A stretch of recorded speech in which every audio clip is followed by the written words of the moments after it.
There you go.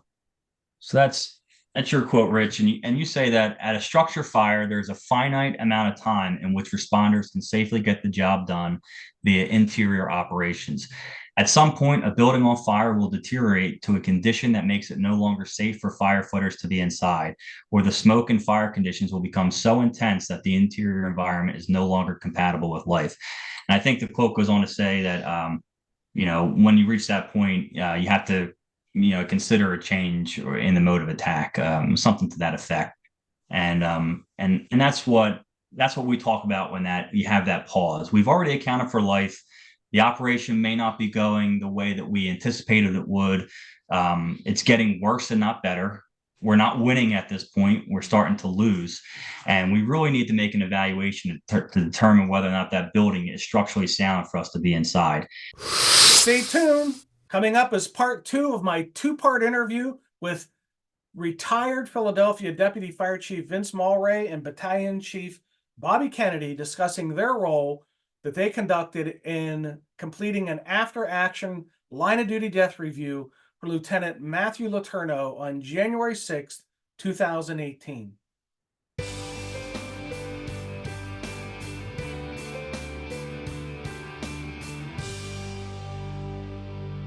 Hello and welcome to the Situation Awareness Matters Show, episode 402. I'm your host, Rich Gasaway.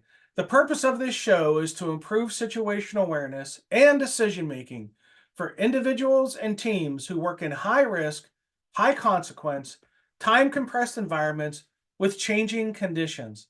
The SA Matters mission is simple. We want to help you see the bad things coming in time to prevent bad outcomes. Today's feature segment is sponsored by Gasaway Virtual Training. There are 33 online training programs there for you to choose from. Some of the programs are live events presented virtually, and some of them are pre-recorded programs. To learn more, visit the samatters.com website and click on the Virtual Training tab. Okay, let's jump into our feature segment.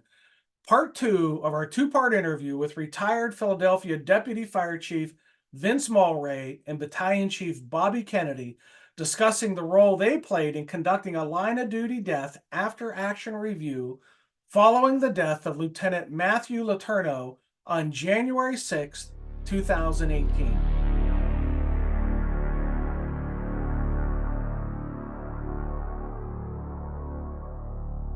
One of the things we noticed from the videos and from the interviews is that was very little water runoff coming out of that building. Usually you see a stream coming out the front door and down the steps. Not in this place. There was so many contents in there, was so much debris that it was just being absorbed. It was either being sucked up and some of it was going to the basement. It was quite a while into this that somebody looked at the exposure. They went into Bravo and they seen where the steps were. So they had to realize that the steps had to be in the same exact spot in the original fire dwelling. And that was the information that they needed to get to the steps. But because of the debris creating such a high level off the floor that they couldn't find those steps. That was one of the problems. So now we're talking, the fire's going on for another 10 or so minutes. We're getting closer to 9:33 or 9:30. About that time, right before the collapse, all four engine companies finally get water for the first time. We get engine 45 on the first floor, and we get engine 50 up the steps onto the second floor. They're on the second floor probably a minute or two, not much longer than that. And we have a catastrophic collapse of the middle bedroom into the first floor. We think that part of it was due to the amount of fire that was in the building, the amount of weight that was in the building, mostly because the contents of that middle bedroom were all bagged clothing and other contents that absorbed much of the water. We were spraying water in from the front, we were spraying water in from the rear. And we finally got a firefighter up there with a company and an inch and 3/4. He knocks down the fire in the rear of the property. He knocks down the fire in the bathroom. He's moving towards the front. There's a little the one step between the hallway and the front part of the bedroom. He gets to about that point, and the floor collapses. He rides the collapse into the first floor, and what we find, we have a V-shaped collapse at 9:33. We have 3 members on the second floor, one that rode the V-shaped collapse down and he's stuck, and 2 that get pinned to each other on the stairwell. We have Matt is in the first floor under the V-shaped collapse, along with 6 other firefighters on the first floor. The 6 firefighters are able to get out. The one firefighter, who was one of the 6 on the first floor, helps the 2 get down the steps. And the person who rode the V-shaped collapse down, he self-extricates, squares his air away, sees light, and he goes out the back door through the kitchen. At the same time, the person who rides the V-shaped collapse down calls a mayday, but it doesn't get out over the radio. But the lieutenant who was supervising him on the steps that was stuck, he heard the mayday get called, but he didn't realize that the floor had collapsed. So he calls a mayday. We had several maydays called by the firefighter who collapsed and from the lieutenant on the steps. Some of them got out and some of them did not, the radio transmissions. So part of our investigation looked into that, but it was inconclusive of why we did not hear some of the maydays go out.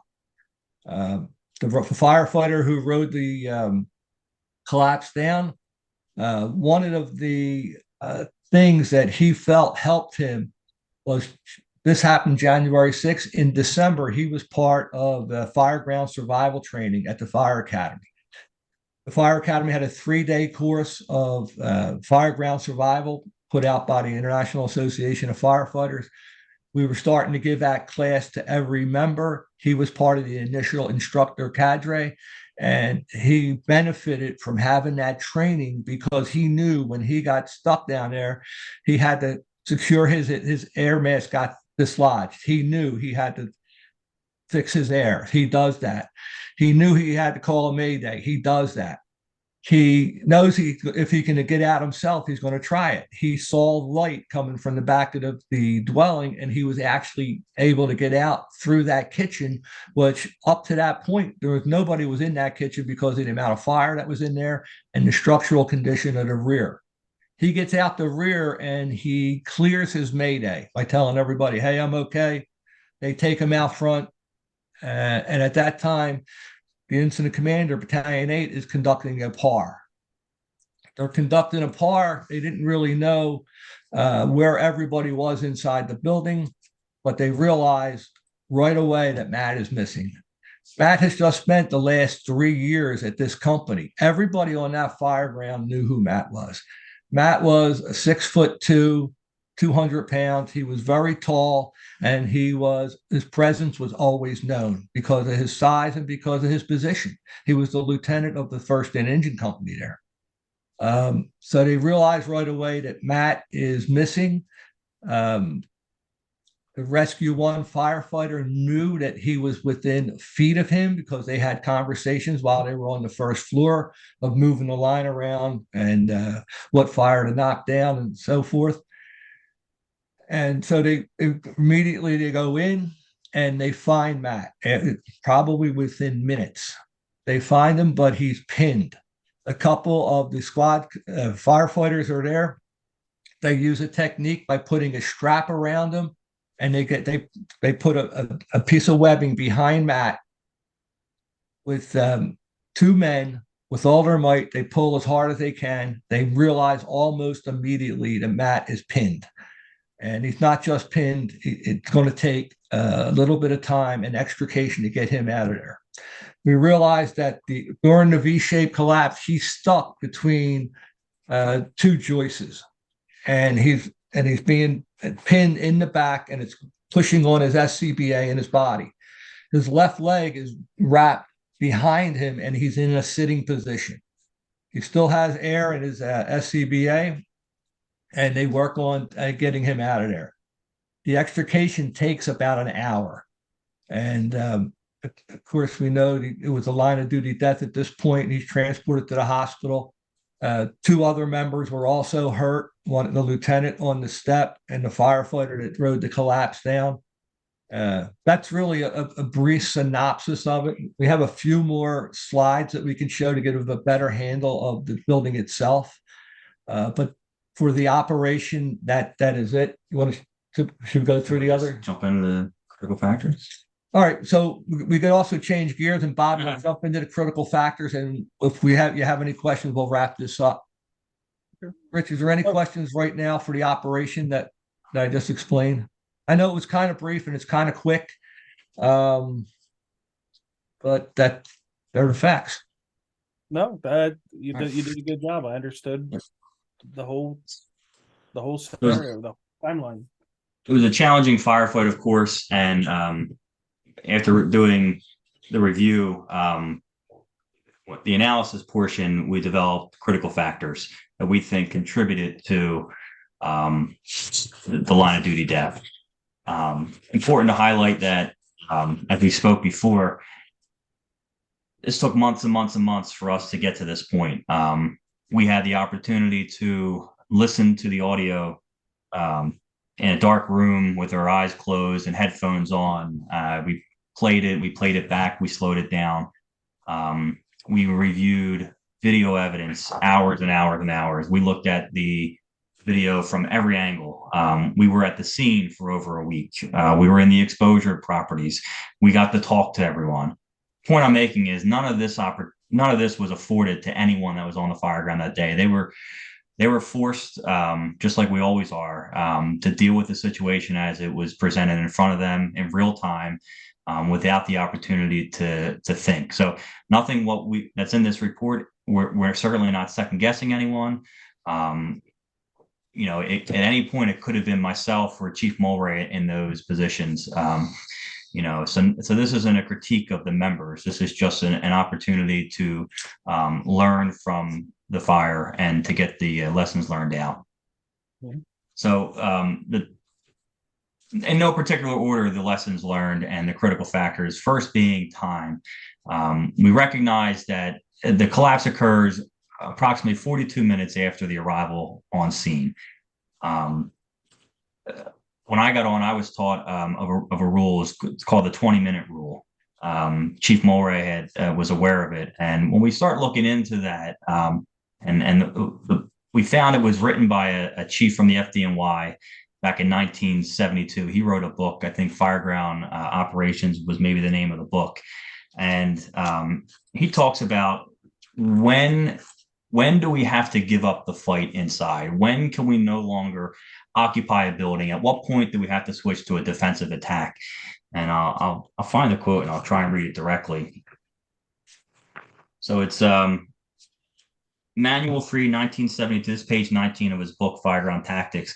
He says, when deciding to give up the fight inside, factors you must consider are the occupancy, floor load, absorbency of stored material, age, and maintenance of the building. He says a good rule is this: when the fire has substantially involved more than one floor and is out of control after 20 minutes of inside operation, back all companies out and resort to the use of exterior streams. We looked a lot at NFPA. I think it's NFPA 1500, talks about risk management. And from day one, all firemen are taught, all firefighters are taught that we risk a lot to save a lot, we risk a little, save a little, and we risk nothing to save nothing. After about 20 minutes of operation, the companies were outside. They were in a defensive mode of attack, and that was due to water supply issues. And life safety was no longer a prevalent factor at that point. And we think that the operation of extending interior operations outside of that 20 minutes is one of the contributing factors to why that dwelling collapsed. We know that water was absorbed. We believe water was absorbed. Certainly a lot of water weight contributed to the live load, as well as the fire impingement. And that was one of the things. So we call it time discipline and the 20-minute rule.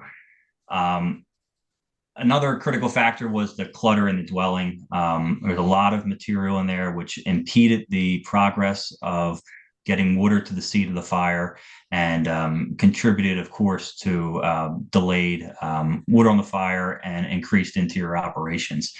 One thing that we didn't really touch on a lot was the weather that particular week. Extreme cold, something that was extremely cold for the Philadelphia region. It was a 9-degree day, I think, that morning, with a negative 10-degree wind chill, and that and snow and ice was on the ground too. So it certainly made the firefight more challenging. It wasn't 70 degrees and sunny. The water supply issue was not because the firefighters on location were bad at their job. That wasn't the issue. And we found that 5 out of the 6 fire hydrants that were connected to supply water were found to be inoperable after the fire. There was nothing that we think could have been done on location to fix that.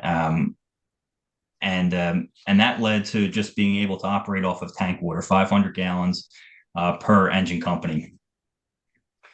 Let's see, crew integrity we determined was an issue, and that was because what we believe members operating with their self-contained breather apparatus, the SCBA, were running out of air. And when they would run out of air, they had to replace members. So somebody from company A would have someone from the tip from company B, and they did what they had to do to get water and to continue the firefight. That didn't lead to the line of duty death, but what we think it happened was, once the collapse occurred, it created a challenge for the incident commander and trying to figure out who was where, who was on what line, and who was missing. So they did a nice job of conducting a PAR, personal accountability report, after the fire, after the collapse occurred and when they moved to the exterior. And that's how they located and determined that Matt was missing, was through that report. Situational awareness was a big issue. There was a lot going on the fire ground that day. Cold certainly was a factor. Water supply was certainly a factor. There was other incidents that were being funneled to the incident commander that was occurring on the block that maybe they weren't related to the fire itself. The positioning, the street being so narrow, not having a great view of the fire ground, also played into the situational awareness, and we think that really hurt the operations on the fire ground that day. When we talk about the extreme weather, we also found the way the smoke was moving when it was leaving the dwelling. Typically, you see white smoke and you think that, good, that's steam, we have water on the fire, we're making good progress. While looking at photos and videos, you see that on the fire ground. You see white smoke leaving the dwelling, and you don't see visible fire anymore. It took us a long time, and it took us reaching out to Dave Dotson and other former members for us to realize that wasn't progress. That was actually the steam, or the black smoke that would have traditionally come out under pressure with heat behind it, was actually converting and changing to white smoke due to the cold temperatures that day. And in the report, there's a piece about that. So we think that created more of an optimistic view of the fire ground. Absolutely. More so than what would have been presented on a 70-degree day. Dave Dotson talks in the article he wrote for us that velocity trumps color. He says that that's what you need to look at anymore. And it's something that now I keep with me is look at the velocity, the turbulence of the smoke coming out of the dwelling or the building, not necessarily whether the smoke is black or brown or white. Lastly, I think we talk about communications. When it comes to communications, we had instituted a a program or a policy that the 20 when an operation reached 20 minutes, that would be relayed to the incident commander through our fire communication center. And unfortunately, that information didn't get passed on the incident commander, almost like it would be a tap on the shoulder. Hey, you've reached 20 minutes, just an FYI. And I think you talk about that in one of your books, Rich, and you're probably better prepared to speak about that than I am, but it has to do with, I think you call it temporal distortion. It's time compression. As we're standing in front of these fire buildings, as we're deploying forces and tactics and strategy, we lose track of our time. And what seems like, I think, 5 minutes really could be an hour. And I think having someone tap you on the shoulder and saying, "Hey, we've been at this for an hour now. Oh, I didn't even realize." I think that's critical, and it's something we still do in our department. But I think it was brought home for this fire ground. So we learned a couple of good lessons, and the first being that incident commanders have to closely monitor the elapsed time on the fire ground, and we have to understand how the effect of the fire itself and the fire suppression activities on the dwelling or the building itself will impact the structural components. Another lesson learned was that during the fire attack, communications have to be more concise and clear. Something you hear often is, "Hey, incident commander or someone in command asking for a report on conditions in the rear." You would often hear, "Hey, it looks good in the rear." And we would accept that because I kind of know what you mean by it looks good. And you kind of know, we all kind of know what we're talking about. But we can't accept that anymore. When I ask, "How does it look in the rear?" I want to know the conditions. Tell me what you're seeing. Okay, we have medium smoke, second floor in the rear, but it's looking better than it was. That helps me to develop a picture to understand, is it getting better or is it getting worse? Well, just 5 minutes ago, it was light smoke. So maybe by the time, when you got to the rear, it was heavy smoke, but now it's medium smoke, but it was never that way when I saw it. So looking good to me versus looking good to the chief are two different things. Let's just give clear, concise answers back. And if you're the incident commander and you're not being told what you think you should be told, you got to dig a little bit deeper. Don't accept something that you can read between the lines. I want to know exactly what you're seeing. One of the things that NIOSH was good on helping point out was the need to perform risk assessments at regular intervals throughout the job. So we're all taught, you arrive on location, you do a 360, and you give a size up report. But that shouldn't occur one time in the fire. That should occur throughout the operation, especially when there's a change in mode of attack from offensive to defensive or defensive to offensive. If you're in a defensive mode and now you want to transition to an offensive mode, you really have to evaluate the condition of the structure itself. Will it support the fire operation? One thing that the chief and I have talked about, and we think really needs to change, is our incident priorities. Or maybe not change, but just be reevaluated. We're told from the beginning, life safety, incident stabilization, property conservation. And so maybe something small, but after we account for life, we really have to slow down and say, okay, can we still support operations in a building? So we say hyphen, life hyphen, then the incident and property. And it's something, again, minor, but it almost forces a second evaluation at a fire ground and the building, whether or not it will be compatible with the operations. There's a quote, Rich, it's actually your quote that we stole. Is it on here? If it's not on there, then I can read it. There you go. So that's your quote, Rich. And you say that at a structure fire, there's a finite amount of time in which responders can safely get the job done via interior operations. At some point, a building on fire will deteriorate to a condition that makes it no longer safe for firefighters to be inside, or the smoke and fire conditions will become so intense that the interior environment is no longer compatible with life. And I think the quote goes on to say that, when you reach that point, you have to, consider a change or in the mode of attack, something to that effect. And that's what we talk about when that you have that pause. We've already accounted for life. The operation may not be going the way that we anticipated it would. It's getting worse and not better. We're not winning at this point. We're starting to lose. And we really need to make an evaluation to determine whether or not that building is structurally sound for us to be inside.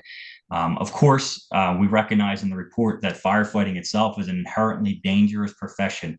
And being someone that has a family, I want the firefighters to respond to my neighborhood to be aggressive if something happened in my house. That's what we were paid to do.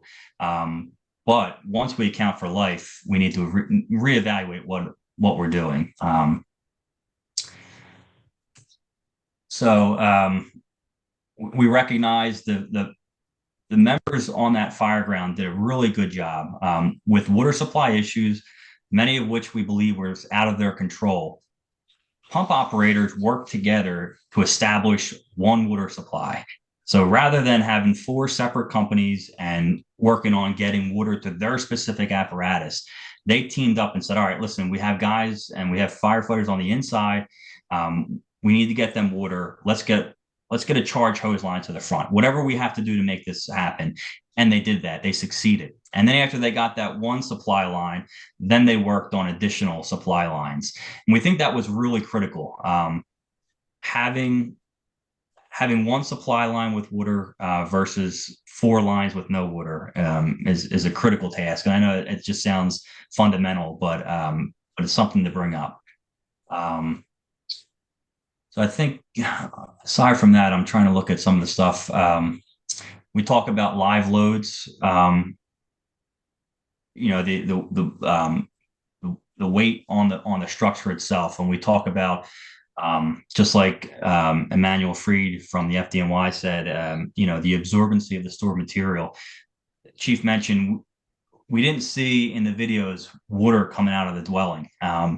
And we have a calculation here of how much water we thought might have been in the added weight from that. And it didn't strike us at the time as being significant until we looked into maybe how much water was sprayed or just discharged out the gallons a minute. And then where did it go? Well, it stayed on that floor. So we have to evaluate what the effect on the structural condition is of our hose streams. And then even more so is if that were to convert to ice, if that water converts to ice, what that loading does to the building and how that could affect it. A lot of what we talked about here today, we recognize in the report that the structural condition of the dwelling was not apparent from the exterior. If I stood outside of that building, nothing really stood out to me. Nothing would have stood out to the chief. We only found this out from doing the investigation. So it wasn't like standing from the outside, the wall was already starting to collapse and none of that was apparent. So there was several reports of zero visibility from the inside. It was very difficult to assess the structural condition. But we know looking back on it now that the actual condition of the dwelling, obviously it withstood fire attack for 42 minutes, but after that, it wasn't able to stand it any further. Now, one last part, if we could go back, is there you go. Okay. So that one interesting characteristic in this house. And I'll let the chief, because he knows more about the history of this than I do, so he'll be better suited. But there was this gas pipe that was a notch in the joist, and So we know that this house was built in 1888. Now, I talked a little bit about Portland cement not being around. Well, the other thing that wasn't around in this particular neighborhood was electricity.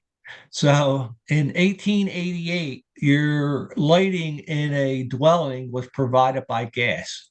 And what they had gas come into the property, came in through the basement. It went up into the living room.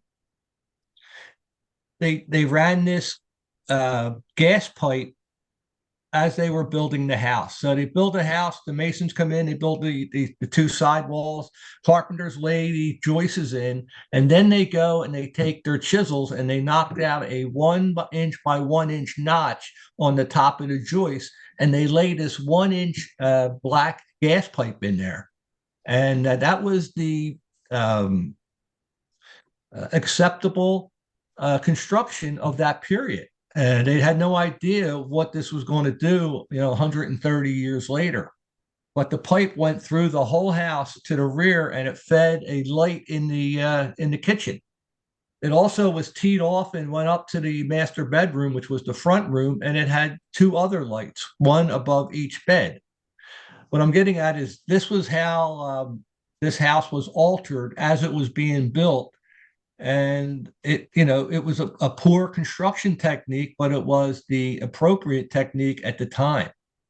What we also found out that this piece of lumber was made hemlock. And what we found out that hemlock was an inferior wood for this particular application. What they really should have used is some kind of pine. But Eastern hemlock was very Prominent. yeah, prominent. It was they were producing it in Pennsylvania, and it was being harvested and taken to lumber yards by the railroad. So this was building material that was readily available. It was abundant, and it was probably cheap. But it had some good characteristics, but it wasn't. It was not the type of wood that should have been used in this particular structure. So Chris Nam did a analysis of the building itself, how the building performed under the fire conditions. And what was unique was the type of collapse that this was, a V-shaped interior collapse during firefighting activities. It wasn't a lean-to. That was what we initially thought it might have been until after the fact when we looked at this and realized it was a V-shape. Now, Chris points out that this notch didn't cause the collapse. It's essentially that when the joists could no longer support the weight above them, the path of least resistance to break was at that notch. And that's what created that V-shaped collapse that were found. So there's 2 pictures on the screen as well, not only the diagram, but that's essentially a picture on the far left is what you're looking at, is where Matt was located. And you can see the debris. You can see almost like icicles had formed after the fact from the water that had poured down from the second floor. And really what we found was the most severe portion of the collapse occurred underneath what would essentially become the hallway or the second bedroom. It wasn't in the front bedroom, it wasn't in the rear bedroom. And that's where we attribute that to a lot of additional weight that might have been in there. Matt was probably in the worst possible place at the worst possible time. But a lot of, like we mentioned before, a lot of these conditions were not readily apparent from the outside. There were 0 visibility conditions throughout the entire operation, and they were not able to be assessed by the crews that were on the inside working. The part of this we learned through the fire marshal's investigation, and for their investigation, they deconstructed the building. So they worked from the top down, taking the debris away. And one of the things they did is they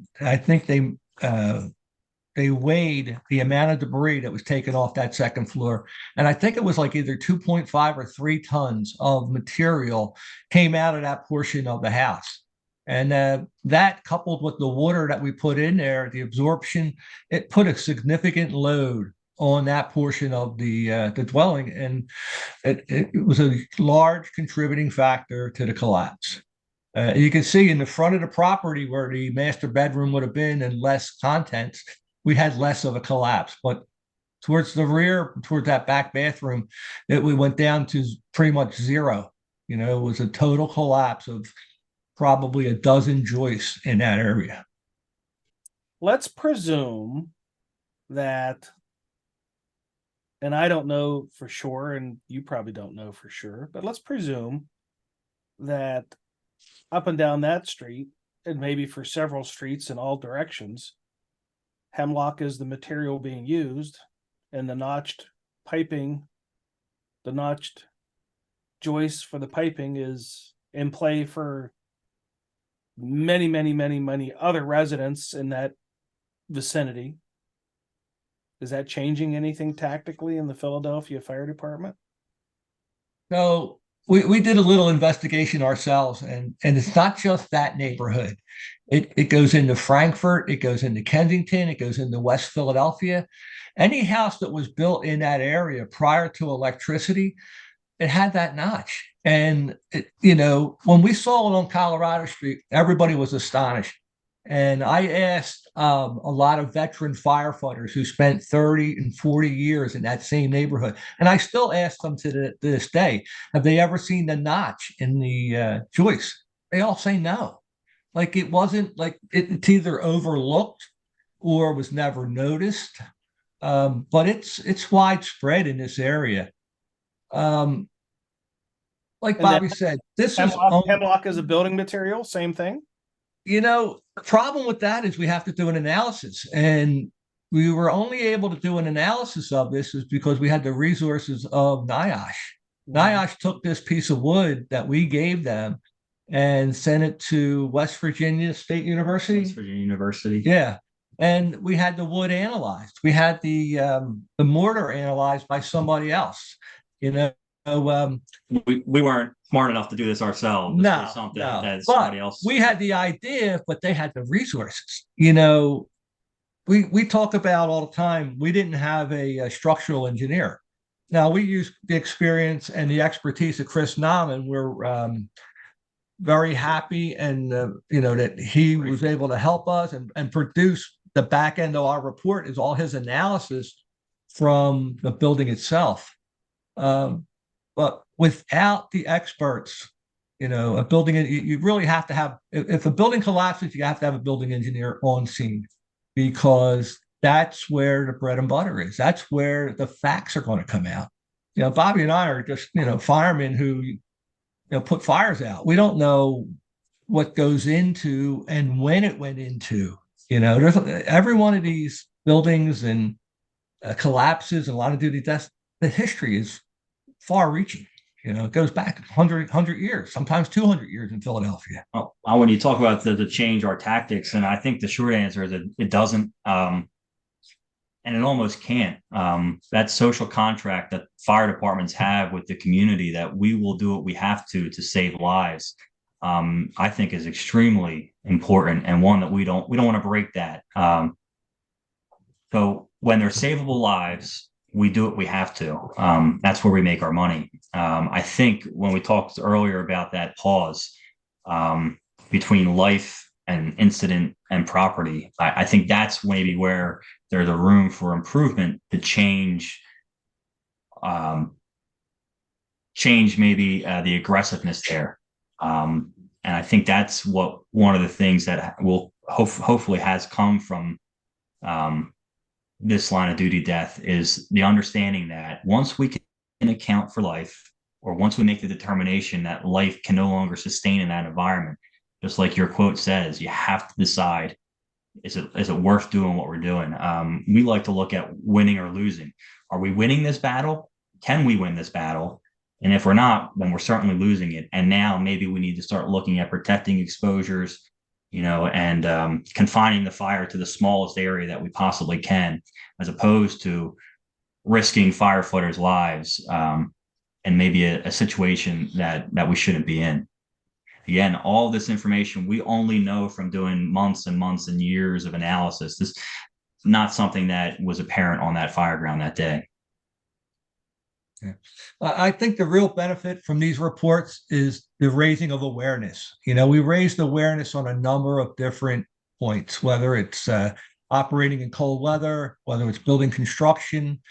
One of the direct effects of this report and the NIOSH report was an Assistance to Firefighter grant. The department received a $2.9 million grant to train every firefighter on building construction. We just went through that this past year in 2022. Every firefighter has been through that class. And this was a direct result of it. So there's things that are happening, and there's a lot more. Bobby talked briefly, skimmed over the recommendations. We probably have a dozen or so recommendations that will take time in order to get implemented. You know what I mean? The ball's in Bobby's court now because he's still on the job, and I'm just sitting on the sideline, so to speak. But you know, the future is going to hold some more changes because of these reports, and the department will get better because of these reports. What has the department done on as far as implementation of recommendations? Okay, they did some training on building construction. Has the department done anything, say, to improve collective situational awareness and high-risk decision making? Any training or any changes there? We're constantly, I think, improving. I think our commissioner is really well in tune to the reports over the last couple of years that we've had. And he's done a considerable job, I think, in improving technology. That's another thing that's coming on the horizon. It takes a long time, and I think we all know to make these changes. But we have an accountability program that's getting ready to come out, a command software program that's starting to come out.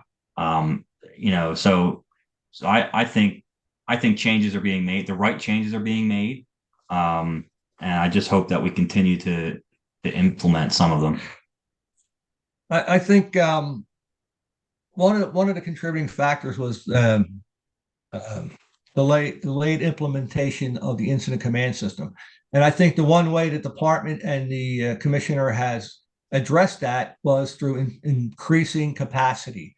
And when I say capacity, when this particular fire happened, we only had 2 divisions. The city was split in half. Now we actually have 3 divisions. He's taken the division of labor and spreading it out a little bit wider. When we had this fire, we only had 11 battalions. Now we have 13 battalions. When we had this fire, we had 1 safety officer, and that ran citywide. The reason we made it delayed expansion of the incident command system was because that safety officer was coming from another assignment.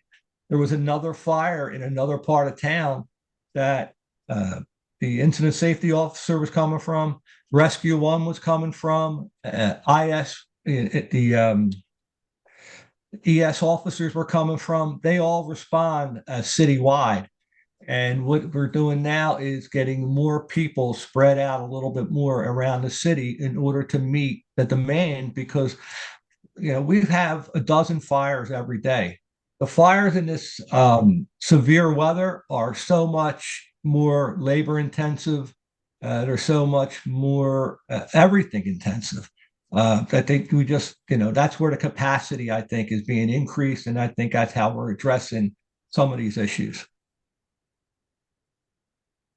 Okay. Well, I'm glad they did realize that some of the solution is having more eyes and ears,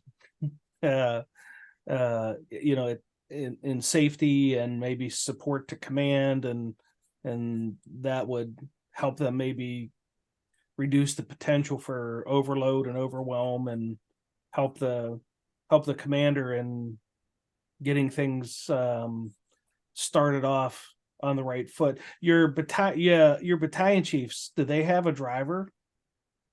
Yes, they do. But the battalion chiefs have a driver, and the deputy chiefs have a driver, and they're not just driver; they're actually administrative assistants.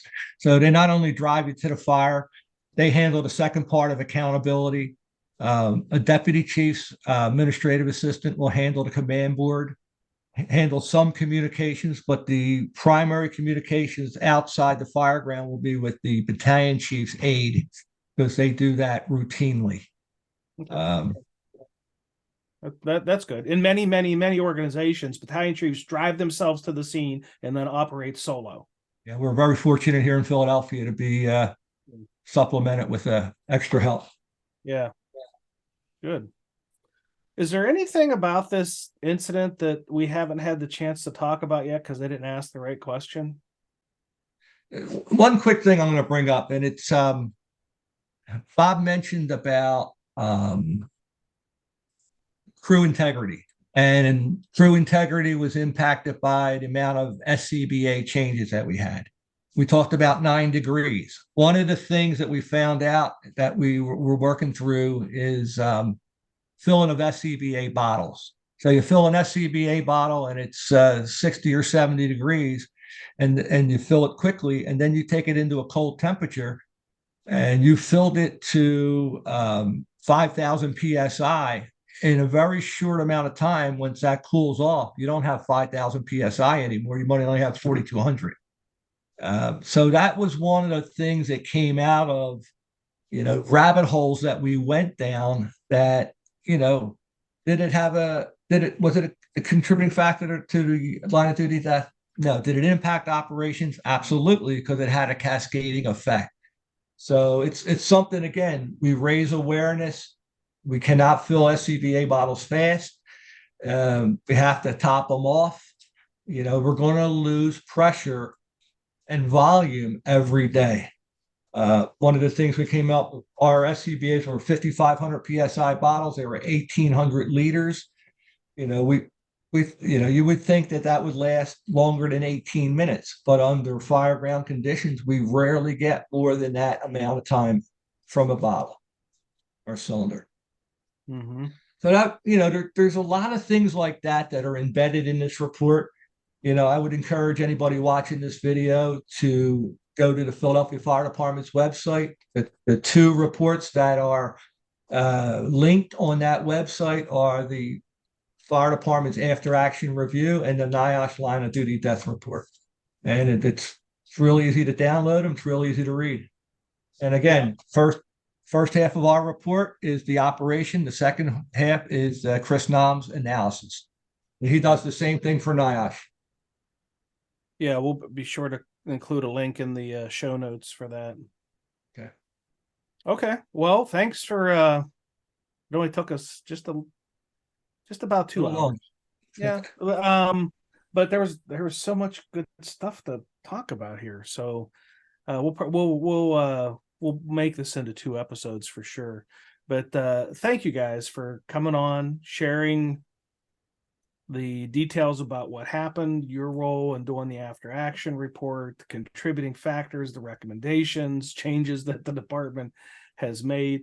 And I hope that it serves as both enlightenment and maybe even for some organizations, a wake-up call of how to be better prepared and how to be better at making these decisions, especially like, when life safety is, when concerns for life safety is done, like Bobby said, making the transition of saying, how much risk do we want to take now for the property conservation part of this? And it's really hindsight's always 20/20, but it's extremely unsettling to think that an organization loses a firefighter in the process of trying to save property versus an active rescue, and how hard that is on the organization and its members, and how important it is to learn from that. Not to say that people's property isn't important. When you think about the lives of firefighters, I don't think you can put them on an equal plane. and there will be people who will try to, and people who will argue with me about it. But at the end of the day, my goal is to save the savable lives, and then after that, we go home to the ones who love us. So thanks for being on the show. I appreciate your time and your your gift of contributing excuse me, to help others be smarter and safer. Thanks, Rich. Thanks.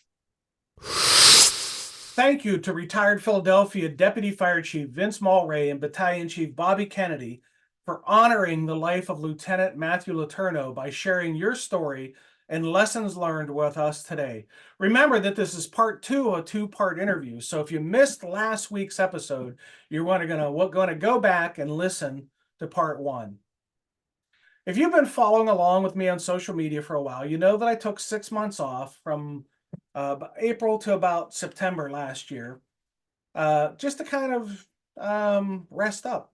For the previous 14 years before the pandemic, I had consistently delivered between 90 and 120 live programs events each year. And taking some time off not only helped me to recharge my batteries, but it also helped to remind me of just how passionate I am about the topic of situational awareness. That time off also provided opportunities and space for our certified master instructors to step up and deliver some programs as well.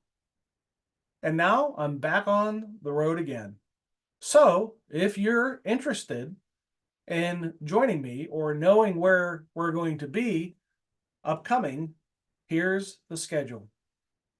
On January 22 through February 2, certified master instructor Drew Moldenauer will be at the Syncrude refinery in Fort McMurray, Alberta. At the conclusion of this event, we will have delivered 71 programs for Syncrude as part of their period of high vulnerability program, where we've helped process operators with the skills to have better situational awareness and to improve their high-risk decision-making. Then February 5 through 9, Master Instructor Drew Moldenauer will be at Suncor Edmonton Refinery in Edmonton, Alberta. Suncor is the parent company to Syncrude, and since Syncrude has experienced what they describe, their words, a fundamental change in their organizational culture as a result of our training, the program is now being rolled out to their other refineries as well. And this will be our third visit to Suncor Edmonton. On February 10th, I will be in Calgary, Alberta, doing a program for the Canada Task Force 2 group. This will be my first time presenting to the Canada Task Force group, and I'm really looking forward to that. On February 29th, I will be in Orlando, Florida, delivering a program for the Center for Public Safety Excellence Conference. This will be the 8th time that I've presented for the CPSE Excellence Conference. So thank you for your faith and confidence in my message and mission. March 1 and 2, I will be at the Spotsylvania Volunteer Fire Department in Spotsylvania, Virginia. And this will be my second program that I deliver for Spotsylvania Volunteer Fire Department. The first one was virtual during the pandemic. So this will be my first time actually being there live with them. And on March 4 and 5, I will be at the University of Maryland's National Fire Service Staff and Command program in Annapolis, Maryland.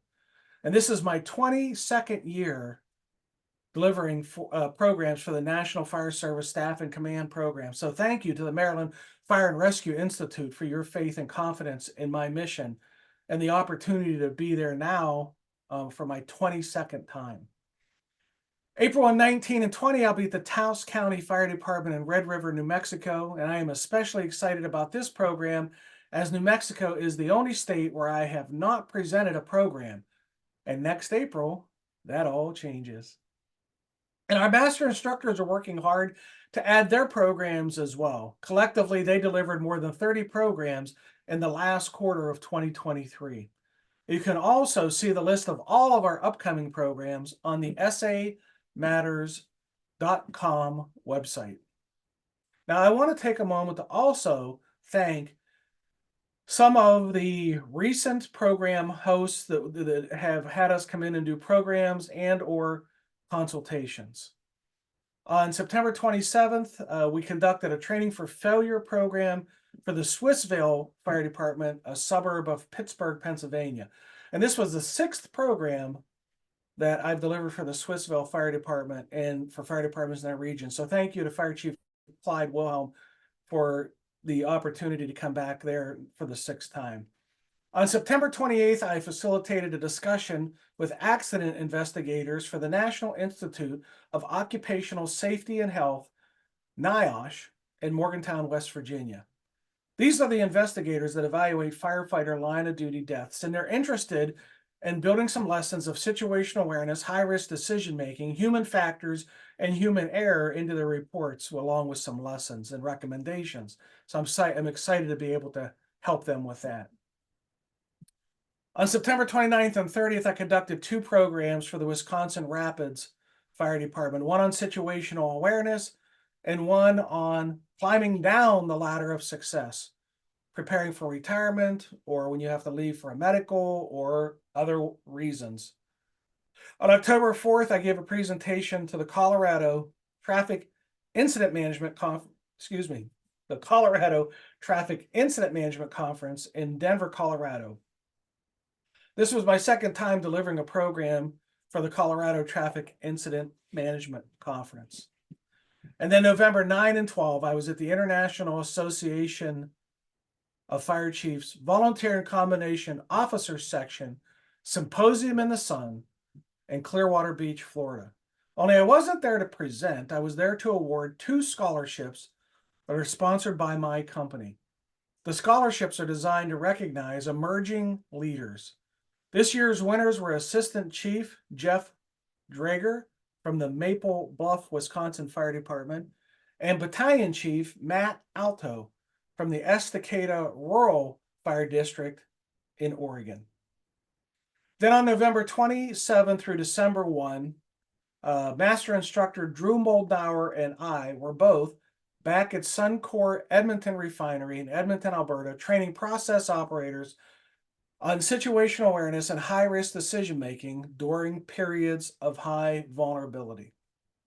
On December 9th, I delivered a program for the Maryland Fire Chiefs Association in Ocean City, Maryland, and this was the 4th program I've delivered for the Maryland Fire Chiefs. So thank you to the Chiefs Association for the opportunity to come back again, and I appreciate your faith and confidence in my message and my mission.